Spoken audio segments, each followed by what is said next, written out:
ये चैलेंज है कि भाई मैं तो सवाल है ना सॉल्व करने की 60 डिवाइडेड बाय 5 पैरेंथीज 1 प्लस 1 पदा पैरेंथीज 1 प्लस 1 पैरेंथीज बंद है चिक्कर बराबर है सॉल्व करेंगे इसी मेथड ऐसे कि मैं डिमास्कस रूल हो जाना मतलब और सारा पैरेंथीज हल करना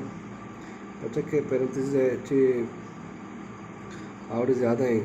प्रायोरिटी ज़्यादा है और सारा मैं हल करना ईशा मामा एज इट इज लिखा हो लिया 60 divided by 5 a as it is कहते हैं नंबर ए सॉल्व करने गया तो 1 प्लस 1 भी एज इट इज कहते और सारा ए डबल ब्रैकेट है ना रिजल्ट कसाने ईशा सॉल्व करना इसी में सॉल्व करना चाहिए कहते हैं 2 कहते हैं इधर देख सॉल्व अनु अंगा ईशा पता हमारे हिसाब लिखा 60 divided by 5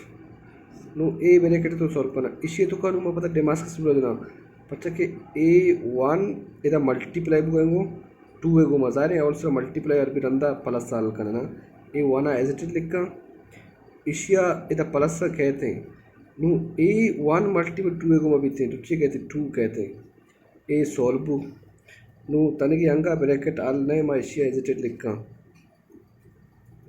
no a bracket solve करना चाहिए कहते 1 प्लस 2 अच्छा ये ब्रैकेट तो गए क्यों नहीं अगर प्लस आवड़ा मन न करना ब्रैकेट तो गए ब्रैकेट हल करना ए पैरेंथीज आले बूटा इधर कहते 3 नो ए 60 डिवाइडेड बाय ए अंगा इसी हम मल्टीप्लाई करना चाहिए गुमा 3 गुमा समझाएगा ए पंचा बुजुर्ग 3 मल्टीप्लाई 5 द कहते हैं नो इसी पे तकसीम का 5 द 60 डिवाइडेड बाई 15 जी कहते हैं 4 कहते हैं तो करेक्ट आंसर कुछ ये 4 है।